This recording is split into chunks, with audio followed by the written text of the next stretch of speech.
बहुजन mission को आगे बढ़ाने के लिए गुरुचरण के साथ दस्तक प्लस की पत्रकार निशा राय की खास वार्ता। सर, आपका नौकरी छोड़ने का क्या कारण था? किस कारण से आपने रिटायर हुए हो, किस कारण से हुए हो? हमारी जनता को अपने बारे में और कुछ बताइए सर, जो जानना चाहते हैं। मेरा नाम गुरुचरण गौतम है और मैं रेलवे में कार्यरत था, सरकारी मुलाजिम था। और मैंने बाबा साहब के साहित्य को जब पढ़ा, वैसे तो मेरे पिता को ये श्रेय जाता है कि उन्होंने बचपन से ही मुझे बाबा साहब के बारे में बताया था। लेकिन जब मैंने उनको साहित्य को पढ़ा और मैंने ये देखा कि पे बैक टू सोसाइटी, जब हम कुछ बन जाए तो समाज को कुछ देना चाहिए। तो बाबा साहब ने कहा था कि मनुष्य जब जीवन में उन्नति कर जाए तो समाज में अपनी आमदनी का 20वां हिस्सा 5% समाज के कल्याण के लिए खर्च करना चाहिए। जब 1953 में बाबा साहब के, मैं ये बात कहकर अपनी बात को आगे बढ़ाऊंगा, 1953 में पहला बैच जब IAS का गया तो बलबीर सिंह जो सहारनपुर के थे वो बाबा साहब के पास गए और उन्होंने कहा कि बाबा साहब, आपने कहा था जब कुछ बन जाओ तो आप समाज के बीच में जाना, मैं आपके पास आया हूँ। तो बाबा साहब ने कहा था कि मेरा उद्देश्य ये नहीं था, मेरा उद्देश्य ये था कि जब आप IAS IPS या कुछ बन जाएंगे तो समाज के बीच में जाएंगे, तो समाज की बस्तियों में कंडे थापने वाली माँ, कपड़े धोने वाली माँ, अपने बच्चे को नहलाने वाली माँ या अपने घर का घरेलू काम करने वाली माँ, मेहनत मजदूरी करने वाले लोग देखेंगे और वो देखेंगे कि ये गाड़ी लाल बत्ती नीली बत्ती की गाड़ी लेकर आया है, तो लोगों में शिक्षा के प्रति जिज्ञासा पैदा होगी और वो अपने बच्चों को भी इस तरह पढ़ाएंगे। ये मैंने इसलिए BRS लिया है। मैं ये चाहता हूँ कि समाज के लोगों को सही रास्ते पर लाने का प्रयास करूँ। मेरा उद्देश्य ये है कि समाज में जो व्याप्त कुरीतियां हैं, जिस तरह लोग शराब पीकर, सट्टा लगाकर, जुआ खेलकर अपने परिवार के विकास को नहीं देखते और अपने परिवार के विकास के रास्ते को छोड़कर कुरीतियों पर जाते हैं, मैं उसी क्षेत्र में काम करने का मेरा प्रयास है और मैं समाज के बीच में जाकर समाज के लोगों को ये बताने का कार्य कर रहा हूँ। समाज की लड़कियों को पढ़ाने के लिए प्रेरित करने का काम कर रहा हूँ। समाज के बच्चों को 7 साल से 12 साल तक के बच्चों को समाज के बहुजन नायकों का इतिहास बताने का काम कर रहा हूँ और उसमें मैं ये बताने का काम कर रहा हूँ कि बाबा साहब ने किन परिस्थितियों में रहकर समाज के विकास का कार्य किया और खुद उस मार्ग पर चलकर आगे उन्होंने उन्नति की। उसी क्षेत्र में मैं सावित्रीबाई फूले का, ठीक है ना, सावित्रीबाई फूले का मैं जो है लोगों को ये बताता हूँ कि भाई सावित्रीबाई, जो माता सावित्रीबाई थी, जिन्होंने खुद महामना हमारे ज्योतिबा राव फुले से खुद शिक्षा प्राप्त करके समाज को पढ़ाने का काम किया और उन्होंने 18 स्कूल खोले। पहला स्कूल जनवरी 1848 को खोला और महात्मा ज्योतिराव फूले को बाबा साहब ने अपना गुरु माना, महात्मा बुद्ध को अपना गुरु माना और भगवान बुद्ध को अपना गुरु माना और तीसरे संत कबीर को अपना गुरु माना। तो बाबा साहब ने इन तीनों लोगों को अपना गुरु माना। क्यों? उसके बाद जब महात्मा ज्योतिराव फूले चले जाते हैं तो हमारे बीच में छत्रपति साहू जी महाराज आते हैं और 1902 में उन्होंने आरक्षण दिया और आरक्षण, सबसे पहले बहुजनों को आरक्षण देने का काम बाबा साहब से भी पहले छत्रपति साहू जी ने किया। तो मैंने जब ये देखा और उसी काम को आगे बढ़ाने का काम बाबा साहब डॉक्टर अम्बेडकर ने किया और बाबा साहब अम्बेडकर के मार्ग पर ही चलकर काशीराम जी ने अपनी DRDO में क्लास 1 की नौकरी को छोड़कर समाज सेवा में कार्य किया। उन्होंने शादी तक नहीं की। उसी श्रृंखला में आप देखिए बाबा गाडगे थे।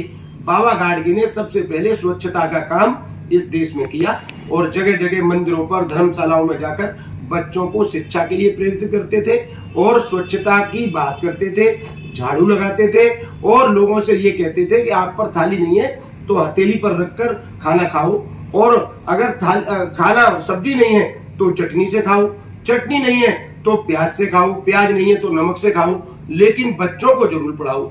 इसी श्रृंखला में EV रामास्वामी ने भी समाज सुधारक का कार्य किया और समाज के लोगों को अंधविश्वास से, पाखंडवाद से दूर हटाने का काम किया।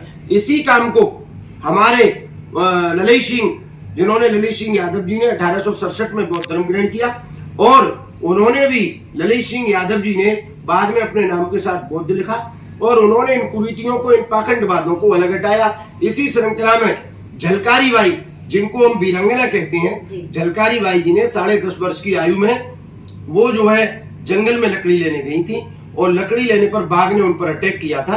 तो उस बाघ की अपने कुल्हाड़े से उन्होंने जो है वहीं उसको मार दिया था। और बाद में 1857 की जो लड़ाई क्रांति लड़ी वो रानी लक्ष्मीबाई की तरफ से उन्होंने अंग्रेजों से लोहा लिया। मैंने भी इसी श्रृंखला में इन लोगों से शिक्षा लेकर ये प्रयास किया है और मैं घर घर जाकर ये शिक्षा का अलग जगा रहा हूँ, अंधकार से दूर रहने का अलग जगा रहा हूँ। और विशेष रूप से मेरा कहना ये है, जो बाबा साहब ने कहा था कि किसी समाज ने, किसी राष्ट्र ने कितना विकास किया है, तो उस राष्ट्र के विकास को उसके राष्ट्र की महिलाओं के विकास से आंका जा सकता है कि उन महिलाओं ने कितनी उन्नति की है। तो मेरा मूलतः उद्देश्य ये है कि मैं महिलाओं को शिक्षा के लिए विशेष रूप से बल देता हूं और महिलाओं को अंधविश्वास से दूर हटाने का प्रयास कर रहा हूं। जैसा कबीर ने, रैदास ने, दादू ने, पलटू ने, नानक ने जो बातें कही हैं, उन्हीं बातों को समाज में बताने का कार्य कर रहे हैं। सर, आज भोजन व्यसन पे ऐसा क्या कारण है जो ब्लॉक हो रहे हैं, जरा हमें इसके बारे में भी जानकारी दीजिए। देखिए, बहुजन शब्द पहले कहाँ से आया, मैं इसके बारे में आपको बताऊंगा। बुद्ध ने सबसे पहले भोजन हिताय, भोजन सुखाय, लोकाय अनुकंपाय, ये अपने भिक्षुओं को ये शब्द जो है कहा था। और बहुजन शब्द का सबसे पहले काशीराम जी ने राजनीतिक क्षेत्र में बहुजन शब्द लाए और उन्होंने 85 और 15 के फॉर्मूले को बताया। आज हर व्यक्ति बाबा साहब की बात करता है और हर व्यक्ति बहुजन मिशन की बात करता है। बहुजन एक गैर राजनीतिक मिशन है और बहुजन, जैसा आपने मुझसे पूछा कि बहुजन मिशन फ्लॉप होने का क्या कारण है, बहुजन मिशन फ्लॉप नहीं हो रहा। इसको जो बहुजन समाज के राजनीतिक लोग हैं, जो बहुजन समाज में पैदा होने के बाद जो एमएलए बन जाते हैं, एमपी बन जाते हैं, सभासद बन जाते हैं या जिला पंचायत बन जाते हैं या तमाम तरह की पार्टियों में जाकर चले जाते हैं, लेकिन वो उच्च शिखर पर पहुंचने के बाद समाज से कोई मतलब नहीं रखते, अपने परिवार से कोई मतलब नहीं रखते, इवन यहाँ तक कि वो अपने नाते रिश्तेदारों तक से कोई संबंध नहीं रखते।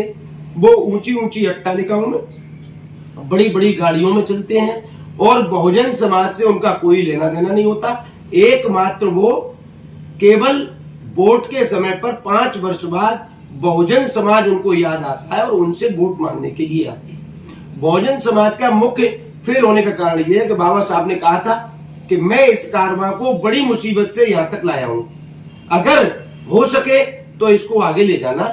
लेकिन मेरे बहुजन समाज में पैदा होने वाले लोगों, अगर ये आगे नहीं जा सके तो इसको पीछे भी मत जाने देना। लेकिन ऐसा नहीं किया।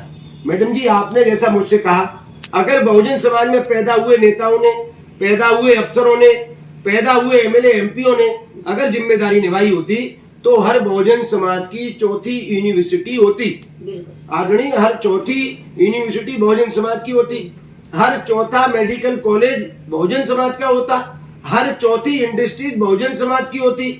लेकिन बहुजन समाज के लोगों ने बहुजन समाज से लाभ तो लिया लेकिन समाज को कुछ नहीं दिया। अब आप कहेंगे कि ऐसा कैसे, मैं आपको थोड़े से शब्दों में बताने की कोशिश करूंगा। बहुजन समाज में जाकर के जो बाबा साहब का थॉट था, जो मिशन ये है कि जब बच्चे ने हाई स्कूल कर लिया, उसको जॉब नहीं मिलती, तो हमको बहुजन समाज में जाकर ये बताना चाहिए कि भाई तुम आईटीआई कर लो, ग्रेजुएशन कर लिए तो बीएड कर लो, आप बीए कर लिया एलएलबी कर लो, ऐसी डिग्रियां आप लीजिए। और बाबा साहब ने कहा था कि शिक्षा का उद्देश्य उच्च शिक्षा होना चाहिए, क्वांटिटी शिक्षा नहीं, क्वालिटी शिक्षा होनी चाहिए। वो बहुजन समाज में नहीं आई, क्योंकि बाबा साहब ने कहा था एजुकेट, एजिटेट और ऑर्गेनाइज। बाबा साहब ने कहा था शिक्षित करो और नेताओं ने कह दिया शिक्षित बनो। थोड़ा ध्यान दें, बाबा साहब ने कहा शिक्षित करो और नेताओं ने कह दिया शिक्षित बनो। बाबा साहब का मानना था कि दीप से दीप जले और एक से एक पढ़े। अगर इस बात पर जो बहुजन समाज में लोग पैदा हुए थे और नेता बने थे, अगर उन्होंने जिम्मेदारी समझी होती तो इनके लिए स्कूल बनवाते, इनके लिए संसाधन जुटाते, इनको आर्थिक संसाधन जुटाते और जिस तरह के संसाधन चाहिए थे इनको मुहैया कराते। तो मैं समझता हूं कि इस समाज के लोग पढ़े लिख जाते। और बाबा साहब ने कहा था जब ये पढ़े लिख जाएंगे, तो उन्होंने कहा था एजिटेट, उद्दलित करो, आंदोलित करो। तो उनका मतलब आंदोलित करने का मतलब ये था कि जब ये पढ़े लिख जाएंगे तो अपनी कलम के द्वारा अपने अधिकारों को समझकर लिखापढ़ी करेंगे और लड़कर अपने अधिकारों को ले लेंगे। लड़ने का मतलब ये नहीं था कि रोड पर जाकर लाठी लेकर किसी से लड़ने लगना, बाबा साहब का ये मानना था। और तीसरे जो ऑर्गेनाइज की जो बात करी उन्होंने, अगर जब ये पढ़ जाएंगे अधिकार ले लेंगे तो स्वतः संगठित हो जाएंगे, लेकिन हम लोग इस पर खरे नहीं उतरे। तो बहुजन मूवमेंट को फेल होने का मुख्य कारण है कि अपनी जिम्मेदारी से हटना।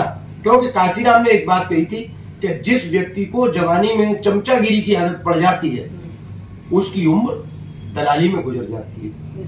पहली बात तो उन्होंने ये कही थी, और दूसरी बात कहकर मैं अपनी बात को समाप्त करूंगा।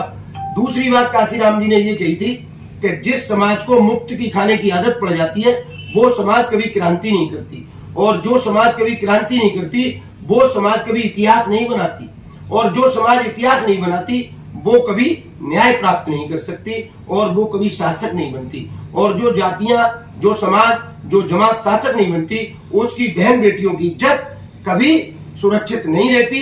अगर आपको सुरक्षित अपनी बहन बेटियां, अपनी समाज को रखना है तो आपको कुरीतियों को त्यागना होगा और बाबा साहब के द्वारा बताए हुए बहुजन समाज के मिशन को अपनाना होगा। जब तक हमारे जो लोग आर्थिक रूप से उन्नति कर गए हैं वो अपनी समाज में इस तरह की जिम्मेदारी को समझे, तभी ये समाज आगे जा सकता है। मैं इस मौके पर आपका मीडिया का बहुत बहुत साधुवाद करना चाहूंगा कि आप एक नारी समाज से हैं और उसके बावजूद ये काम कर रही हैं, ये बहुत सराहनीय काम है। और अगर हमारे बहुजन मिशन में इस तरह बेटियां आगे आए तो मैं समझता हूं, क्योंकि बाबा साहब ने 4 स्तंभ बताए थे, वो भी बहुजन मिशन से रिलेटेड है। बाबा साहब ने कहा था कि इस देश का जो लोकतंत्र है वो 4 स्तंभों पर खड़ा हुआ है, और वो 4 स्तंभ में पहला स्तंभ था विधायिका, दूसरा था कार्यपालिका, और तीसरा था न्यायपालिका, और चौथा था पत्रकारिता, जिस पेशे में आप हैं। जब तक इन चारों स्तंभों में हमारे लोग बखूबी से नहीं खड़े होंगे, मजबूती से नहीं खड़े होंगे, इसमें जब तक एक भी पिलर कमजोर रहेगा हम आगे उन्नति नहीं कर सकते। यही बाबा साहब का बताया हुआ मिशन था। साधुवाद। जय भीम।